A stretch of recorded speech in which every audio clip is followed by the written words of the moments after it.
அதிகாலை நேரம் பைபிள் அவர் presented by the National Bible College.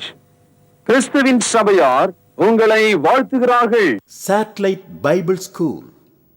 வணக்கம் கிறிஸ்துவுக்குள்ளனுடன் சகோதர சகோதரிகளே, வேத மாணவர்களே. தி செர்மன் ஆன் தி மவுண்ட், இயேசு கிறிஸ்துவின் மலை பிரசங்கத்திலே தி பியாட்டிட்யூட்ஸ், பாக்கியவான்கள் என்ற இந்த பாடத்தை நாம் தொடர்ந்து படித்துக் கொண்டு வருகிறோம். அதை தொடர்ச்சியாக இன்று 7வது பாடத்தை நாம் படிக்க இருக்கிறோம். இருதயத்திலே சுத்தமுள்ளவர்கள் பாக்கியவான்கள், அவர்கள் தேவனை தரிசிப்பார்கள். உங்கள் இருதயத்திலே நீங்கள் சுத்தமுள்ளவர்களா இருக்கிறீர்களா? நீங்கள் தேவனை தரிசிக்க விரும்புகிறீர்களா? நீங்கள் பூரண சர்க்குணரா இருந்தால் தேவனை தரிசிக்கலாம் என்று நாம் வேதத்தில் படிக்கிறோம். நாம் தேவனை எப்படி தரிசிப்பது என்பதை குறித்து இந்த பாடத்தில் நாம் விரிவாக படிக்க இருக்கிறோம். தொடர்ந்து இந்த நிகழ்ச்சியை பாருங்கள். இந்த நிகழ்ச்சியை குறித்து மற்றவர்களுக்கு அறிமுகம் செய்யுங்கள். தொடர்ந்து சிந்தியுங்கள், ஜெபம் பண்ணுங்கள். இன்றைய நாளிலும் கூட நமது போதகர் டாக்டர் பீட்டர் சாலமன் ஐயா அவர்கள் நற்செய்தி அளிப்பார். வணக்கம். தேசிய வேதாகம கல்லூரி மாணவ கண்மணிகளே, தோழர்களே, அருமை பெற்றோரே, உலகளாவிய என் தமிழ் சொந்தங்களே, மீண்டுமாக இந்த வான்வழி வகுப்புகளுக்கு உங்களை வரவேற்கிறதுல மகிழ்ச்சி அடைகிறேன். இந்த நாட்களில் மலை பிரசங்கம், த சர்மன் ஆன் த மவுண்ட் என்ற தலைப்பில் நாம் பாடத்தை கற்று வருகிறோம். அந்த வகையில் இயேசு கிறிஸ்து மலையிலிருந்து சொன்ன 6வது பாக்கியவான், 6th beatitude. இந்த வசனம் ரொம்ப ஆச்சரியமாக இருக்குது. என்ன சொல்கிறாருன்னா, இருதயத்திலே சுத்தமுள்ளவர்கள் பாக்கியவான்கள், அவர்கள் தேவனை தரிசிப்பார்கள் என்று சொல்கிறார். Blessed are the pure in the heart, for they shall see God என்று சொல்லுகிறார். இந்த வசனத்தில் இருதயம், நம்முடைய பார்வை, ஆசீர்வாதம், தேவன், 4 வார்த்தைகளை நீங்கள் அடுக்காக பார்க்கலாம்.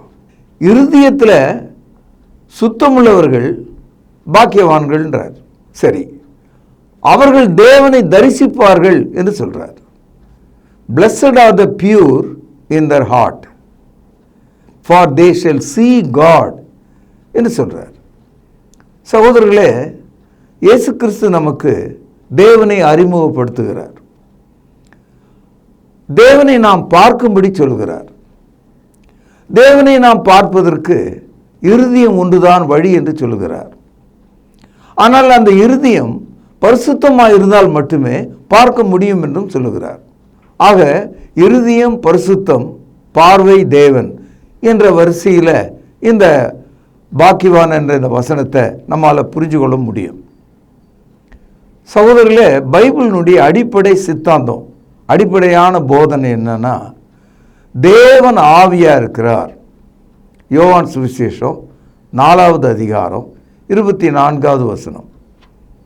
தேவன் ஆவியாக இருக்கிறார். God is a spirit.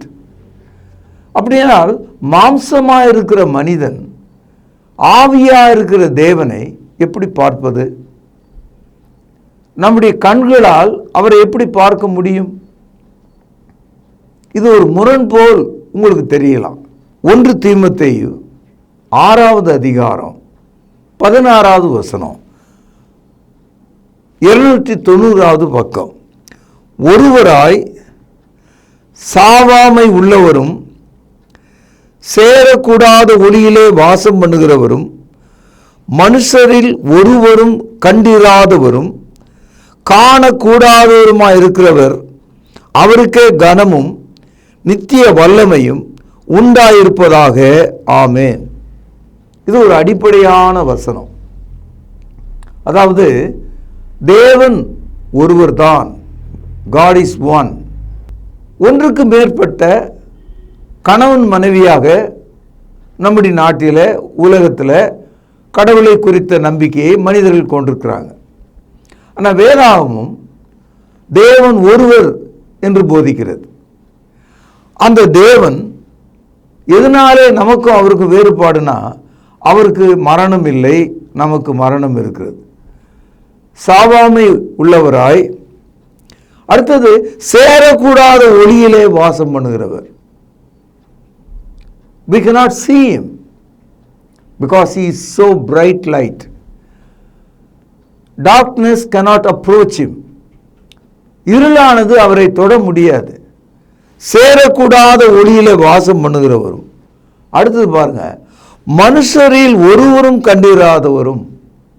ஆதியாகம காலத்தில் தேவனை ஆதாம் ஏவாள் கண்களால் பார்க்கவில்லை. சாத்தானும் கூட தேவனை பார்த்ததில்லை. ஏனென்றால் ஒருவரும் என்ற அந்த ஒரு வார்த்தைக்குள்ள யாரும் அடங்கவில்லை. தேவனுடைய வார்த்தை மட்டும்தான் அவங்க கேட்டாங்க. இன்னைய தேதி வரைக்கும் கடவுளை நேரில் பார்த்தேன்னு சொல்ற கிறிஸ்தவர்கள், கிறிஸ்தவ போதகர்களும் அந்நிய மதத்தை சேர்ந்தவர்களும் இன்னைக்கும் இருக்காங்க நம்ம மத்தியில். ஆனால் வேதவசனம் சொல்கிறது ஒருவரும் காணக்கூடாதவர். ரெண்டாவது, அவர் ஒருவருக்கு கனம், மகிமை, வல்லமை எல்லாம் உண்டாயிருக்கிறது. God is eternal, unapproachable light. No man ever seen God. அப்படியானால் இயேசு சொல்கிறார், இருதயத்திலே சுத்தமுள்ளவர்கள் பாக்கியவான்கள், அவர்கள் தேவனை தரிசிப்பார்கள் என்று சொல்கிறார். முரணாக இயேசு சொல்கிறாரா? Has Christ is contradict his own word? இல்லை. அவர் நமக்கு சொல்ல வந்தது உன்னுடைய கண்களால் தேவனை காண்பா என்று சொல்லல, இருதயத்திலே நீ அவரை காண முடியும் என்று தான் சொல்கிறார். இருதயத்திலே சுத்தமுள்ளவர்கள் பாக்கியவான்கள், அவர்கள் தேவனை தரிசிப்பார்கள். தமிழில் ஒரு விசேஷமான சொல் தரிசித்தல், பார்த்தல். சி என்பதுக்கும் விஷன் என்பதற்கும் ரொம்ப வித்தியாசமான வார்த்தை. காரணம் என்னன்னா, கண்களால் மனித சக்தியாக மானிட உடல்ல, இந்த தோல்ல கடவுளை பார்க்கிறது என்பது கூடாத காரியம்.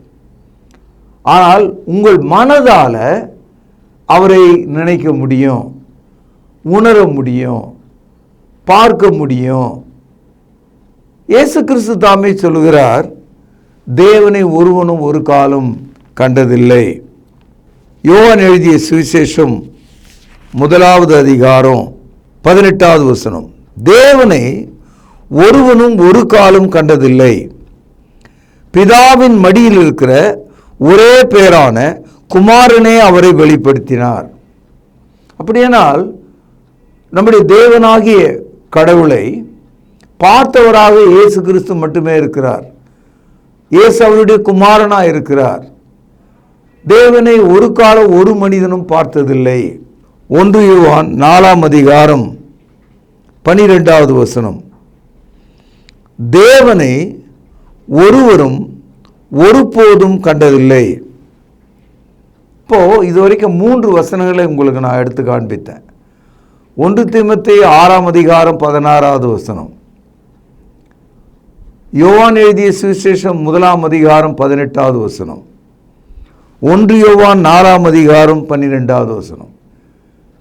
இந்த வசனங்களை எல்லாம் படித்துவிட்டு இந்த கிறிஸ்தவ போதகர்கள், நட்சத்திரங்கள், கள்ள தீர்க்கதரிசிகள் தினமும் சபையிலே, தொலைக்காட்சியில் தேவனை பார்த்ததாகவும், அவர்களுடைய வீட்டு மூலையில் அவர் காணப்பட்டார் என்றும், கூரையிலே பார்த்ததாகவும், கனவிலே பார்த்ததாகவும் பிதற்றி கொண்டிருக்கிறத இன்னைக்கு நம்ம பார்க்கிறோம்.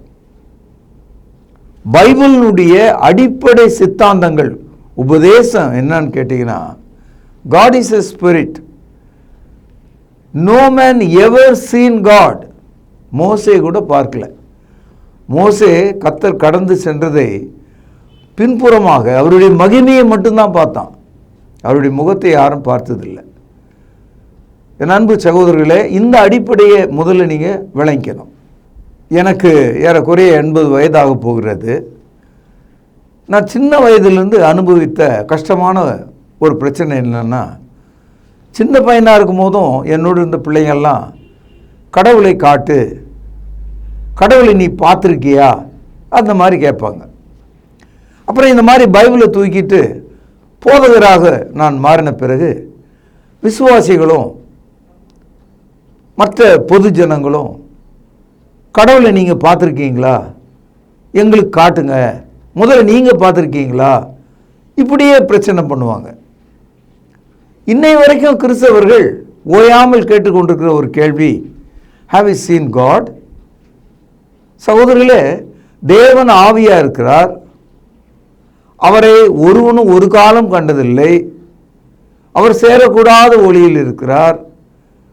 இப்படிப்பட்ட தகவல்களை படித்துவிட்டு நான் கடவுளை பார்த்தேன் என்று ஒரு ஆள் சொன்னால் அவன் மனிதன் அல்ல, அவன் ஒரு பாவியும் நரகத்துக்குரியவனுமாய் இருப்பான். சகோதரர்களே, இயேசு கிறிஸ்தனுடைய 12 சீஷர்களில் ஒரு ஆள் தைரியமாக ஒரு நாள் இயேசுனிடத்தில் இந்த கேள்வியை கேட்டான். அதாவது, ஐயா, நாங்களும் உம்மோடு 3 வருஷமாக அப்போஸ்தலர்களாக சீஷர்களாக உம்மை பின்பற்றுகிறோம், எங்களுக்கு பிதாவாகிய தேவனை காட்டுங்கள், அது எனக்கு போதும், அதுவே எனக்கு முடிவான ஒரு கேள்வி தான் என்பது போல இயேசுனிடத்தில் கேட்டான். பாருங்கள், யோவான் சுவிசேஷம் 14வது அதிகாரம் 8வது வசனம். பிலிப்பு அவரை நோக்கி, ஆண்டவரே, பிதாவை எங்களுக்கு காண்பியும், அது எங்களுக்கு போதும் என்றான். இந்த கேள்வி உங்களுடைய மனதில் இருக்கலாம், எல்லாருடைய மனதில் இருக்கலாம். யாரெல்லாம் கடவுளை குறித்து போதிக்கிறார்களோ அவர்களுடைய கடமையாகவும் இது இருக்கிறது. இந்த கேள்விக்கான ஒரு பதிலை நம்ம கண்டிப்பாக சொல்லணும். விக்கிரக வழிபாடு செய்கிறவர்கள் மரத்தையும் மலையையும் ஆற்றையும் சமுத்திரத்தையும் சின்ன கல்லையும் பெரிய கல்லையும் கடவுள் என்று சொல்லுகிறார்கள், மனிதனையே கடவுள் என்று சொல்லுகிறார்கள். என் அன்பு சகோதரர்களே, துணிகிறதுனால இன்னைக்கு நம்ம வாடுற இந்த சமகாலத்தில் இந்த நாட்டு அரசியல்வாதிகளும் மத தலைவர்கள் சிலரும் தங்களை கடவுள் என்று சொன்னதை நம்ம மறந்துடல.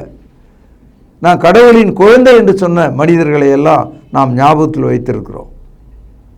பிலிப்பு இயேசுனிடத்தில் பிதாவாகிய தேவன் எனக்கு காட்டுங்கள் என்று அவன் கேட்டபோது, அது போதும் என்று அவன் சொன்னபோது, இயேசு ஒரு சணம் கூட தயங்காமல், நாளைக்கு சொல்கிறேன், பிறகு நீயே தெரிந்து கொள்வாய் என்றெல்லாம் தத்துவம் பேசாம நேரடியாக கண் சிமிட்டுவதற்கு முன்பாக அவனுடைய காதுகளில் கேட்கும்படியாக தெளிவாக சொன்னார். என்ன சொன்னார்? இப்பொழுது யோவான் 14ஆம் அதிகாரம் 9வது வசனம். இது 149வது பக்கம், புதிய ஏற்பாடு. அதற்கு இயேசு, பிலிப்புவே, இவ்வளவு காலம் நான் உங்களோடு கூட இருந்தும் நீ என்னை அறியவில்லையா? கவனிங்க, பேனால அடிக்கோடிடுங்கள். என்னை கண்டவன் பிதாவை கண்டான், அப்படி இருக்க பிதாவை எங்களுக்கு காண்பியும் என்று நீ எப்படி சொல்லுகிறாய்? இந்த இடத்துல இயேசு கிறிஸ்து பிதாவை காண்பியும் என்று கேட்டபோது அதற்கான ஒரு பதில் சொன்னார். என்ன சொல்லுகிறார்? பிதாவாகிய தேவன் மாம்ச உடலாக என்னை பூமிக்கு அனுப்பியிருக்கிறார், அவருடைய வார்த்தையாக என்னை அனுப்பியிருக்கிறார். நீ என்னை பார்த்தால், என்னுடைய வார்த்தைகளை கேட்டு நீ புரிந்து கொண்டால், நீ தேவனை பார்த்தது போல் இருக்கும். உன் இருதயத்தில் தேவனை நீ தெரிந்து கொள்ள முடியும். If you seen me, you have seen God. நீ என்னை கண்டால் தேவனை கண்டது போல் இருக்கிறது என்று இயேசு சொன்னார். இப்போ உங்களுக்கு விளங்கி இருக்கும் அப்படின்னு நான் நம்புகிறேன். அதனால தான் நம்ம இயேசு கிறிஸ்துவை தேவனுடைய குமாரன் என்று சொல்கிறோம். தேவனிடத்தில் இருக்கிற அனைத்து காரியங்களும் மாம்சத்தில் வந்த இயேசு கிறிஸ்துக்குள்ளே தேவன் தம்மை வெளிப்படுத்தி இருந்தார். தேவன் யாராக இருக்கிறார் என்பதை இயேசுவை பார்க்கும்போது நமக்கு தெரிகிறது. தேவனுடைய வார்த்தைகள் எது என்பதை இயேசுனுடைய வார்த்தைகளை கேட்கும்போது புரிகிறது. தேவனுடைய வல்லமை என்ன என்பதை இயேசு கிறிஸ்துனுடைய அற்புதங்களை காணும்போது நமக்கு விளங்குகிறது. தேவனுடைய அன்பு என்ன என்பதை இயேசு கிறிஸ்துனுடைய மரணத்தை நாம் காணும்போது நமக்கு விளங்குகிறது. தேவனுடைய பரிசுத்தம் என்ன என்பதை இயேசு கிறிஸ்துனுடைய பரிசுத்தத்தை காணும்போது நமக்கு விளங்குகிறது. If you seen Christ, you have seen God. In every respect, Christ gave the answer. கொலோசியர் 2வது அதிகாரம் 9வது வசனம் பாருங்கள். பக்கம் 276. ஏனென்றால் தேவத்துவத்தின் பரிபூரணமெல்லாம் சரீர பிரகாரமாக அவருக்குள் வாசமாயிருக்கிறது. இயேசு கிறிஸ்துக்குள்ளே அவர் வந்த சரீரத்துக்குள்ளே தேவன் எனப்படுகிறவருடைய சகல தத்துவங்களும் பரிபூரணமாக குறைவில்லாமல் வாசமாயிருக்கிறது. அதாவது தேவன் எனப்படுகிறவர் இயேசு கிறிஸ்துக்குள் காணப்படுகிறார், குறைவில்லாமல் காணப்படுகிறார். தேவத்துவத்தின் பரிபூரணம் எல்லாம், தேவன் பிளஸ் தத்துவம், தேவத்துவம், தேவத்துவத்தினுடைய பரிபூரணம், all the perfection, nothing lacking, ஒன்று குறைந்து ஒன்று இல்லை. தேவத்துவத்தின் பரிபூரணம் எல்லாம் சரீர பிரகாரமாக, ஒரே ஒரு சரீரம், அது ஆதாமுடையது அல்ல, நோவானுடையது அல்ல, மோசேயினுடையது அல்ல, தாவீதினுடையது அல்ல, எந்த அப்போஸ்தலனுடையதும் அல்ல, மரியாளுடையதும் அல்ல. அந்த ஒரே ஒரு சரீரம், ஆதியிலே வார்த்தை இருந்தது, அந்த வார்த்தை தேவனிடத்தில் இருந்தது, அந்த வார்த்தை தேவனாய் இருந்தது. யோவான் 1ஆம் அதிகாரம் 1 வசனம். அந்த வார்த்தை மாம்சமாகி கிருபையினாலும் சத்தியத்தினாலும் நிறைந்தவராய் நம்மோடு வந்து வாசம் செய்தார். யோவான் சுவிசேஷம் 1ஆம் அதிகாரம் 14வது வசனம். அந்த சரீரத்தில் தேவத்துவத்தின் பரிபூரணம் எல்லாம் சரீர பிரகாரமாக வாசமாயிருக்கிறது. இப்பொழுது இயேசு என்ன சொல்கிறார் மலை பிரசங்கத்தில்? இருதயத்திலே சுத்தமுள்ளவர்கள் பாக்கியவான்கள். சகோதரர்களே, உங்களுடைய இருதயம் சுத்தமாக இருந்தால், அது பரிசுத்தமாக்கப்பட்டிருந்தால், அதில் பரிசுத்த ஆவி வாசமாக இருந்தால், நீங்கள் தேவனை தரிசிக்கலாம். தரிசிப்பது என்பது மனதால் உணர்வது. கண்ணால் பார்ப்பது வேற, இருதயத்தால் தரிசிப்பது வேற, உணர்வது வேற, விசுவாசிப்பது வேற. எரேமியா தீர்க்கதரிசன புத்தகம் 17வது அதிகாரம் 9வது வசனம், பக்கம் 896, பழைய ஏற்பாடு. எல்லாவற்றை பார்க்கிலும் இருதயமே திருக்குள்ளதும் மகா கேடுள்ளதுமாயிருக்கிறது, அதை அறியத்தக்கவன் யார்? எல்லா மனுஷனுடைய இருதயமும் திருக்கும் கேடும் நிறைந்ததாக இருக்கிறது. அப்படியானால் இந்த இருதயத்தில் எப்படி நாம் தேவனை தரிசிப்பது? இந்த இருதயத்தில் உள்ள அசுத்தங்கள் நீங்கி பாவங்கள் மன்னிக்கப்பட்டால் நீ ஒரு புது சிருஷ்டியாக மாறும்போது உனக்கு ஒரு புதிய இருதயம் கிடைக்கும். அந்த இருதயத்தில் நீ தேவனை தரிசிக்கலாம். எசேக்கியேல் தீர்க்கதரிசன புத்தகம் 36ஆம் அதிகாரம் 25-26 வசனங்கள், பக்கம் பழைய ஏற்பாட்டில் 1008. அப்பொழுது நான் உங்கள் மேல் சுத்தமான ஜலம் தெளிப்பேன், நான் உங்களுடைய எல்லா அசுத்தங்களையும் உங்களுடைய எல்லா நரகலான விக்கிரகங்களையும் நீக்கி உங்களை சுத்தமாக்குவேன், நீங்கள் சுத்தமாவீர்கள். உங்களுக்கு நலமான இருதயத்தை கொடுத்து உங்கள் உள்ளத்தில் புதிதான ஆவியை கட்டளையிட்டு கல்லான இருதயத்தை உங்கள் மாம்சத்திலிருந்து எடுத்து போட்டு சதையான இருதயத்தை உங்களுக்கு கொடுப்பேன். இது ஒரு தீர்க்க தரிசனம், இது ஒரு வாக்குத்தத்தம். இயேசு கிறிஸ்துக்குள்ளே இது நமக்கு நடக்கிறது. எந்த ஒரு மனிதன் பாவ மன்னிப்புக்கென்று தண்ணீரில் ஞானஸ்நானம் பெற்று புதிய சிருஷ்டியாக மாறுகிறானோ அவனுக்கு கல்லான இருதயம் நீக்கப்பட்டு சதையான இருதயம் கொடுக்கப்படுகிறது. பொல்லாத ஆவிகள் நீக்கப்பட்டு தூய ஆவி அவன் உள்ளத்தில் வைக்கப்படுகிறது. அவன் ஒரு புதிய மனுஷனாக இருக்கிறான். அவன் தேவனை தரிசிக்கிறவனாக மாறுகிறான். ரோமருக்கு எழுதிய நிருபம் 12வது அதிகாரம் முதல் 2 வசனங்கள், புதிய ஏற்பாட்டில் 221வது பக்கம். அப்படி இருக்க சகோதரரே, நீங்கள் உங்கள் சரீரங்களை பரிசுத்தமும் தேவனுக்கு பிரியமான கவனிங்கள் ஜீவ பலியாக ஒப்பு கொடுக்க வேண்டும் என்று தேவனுடைய இரக்கங்களை முன்னிட்டு உங்களை வேண்டிக் கொள்கிறேன். இதுவே நீங்கள் செய்யத்தக்க புத்தியுள்ள ஆராதனை. நீங்கள் இந்த பிரபஞ்சத்திற்கு ஒத்த வேஷம் தெரியாமல் தேவனுடைய நன்மையும் பிரியமும் பரிபூரணமான சித்தம் என்னதென்று பகுத்தறியத்தக்கதாக உங்கள் மனம் புதிதாகிறதுனாலே மறுரூபமாகுங்கள். இந்த 2 வசனத்தில் கிறிஸ்துக்குள்ளான அந்த புதிய மனிதன் மீண்டும் இந்த உலகத்துக்குரிய தோற்றத்தில், எண்ணத்தில், தத்துவத்தில், மதத்தில் இல்லாமல் மனம் தினமும் புதிதாகிற ஒருவனாக தேவனுடைய இரக்கத்து நிமித்தம், அவருடைய கிருபையின் நிமித்தம் உங்களுடைய உள்ளத்தை தேவனுக்கு பிரியமாக கொடுக்கிறதுனால you are transformed into the very image of Jesus Christ. Before baptism, we were in the world, conformed into the world. ஞானஸ்தானத்துக்கு முன்னால இந்த உலகத்தை போலவே நம்முடைய இருதயத்தை வைத்திருந்தோம். ஞானஸ்தானத்துக்கு பிறகு நாம் கிறிஸ்துவுக்குள்ளாக புதிய மனிதனாய், புதிய இருதயமும் ஆவியும் உடையவர்களாக இருக்கிறதுனால ஒவ்வொரு நாளும் மறுரூபமாக்கப்படுகிறோம். Daily we were being transformed. அப்போ நம்முடைய இருதயம் மறுரூபம் அடையும் போது ஜீவனுள்ள தேவனை நம்முடைய இருதயத்தில் தரிசிக்கிறவர்களாக மாறுகிறோம். புறக்கண்களால் நாம் அவரை பார்ப்பதில்லை, அகக்கண்களால் நாம் அவரை பார்க்கிறோம். Blessed are the pure in the heart, for they shall see God.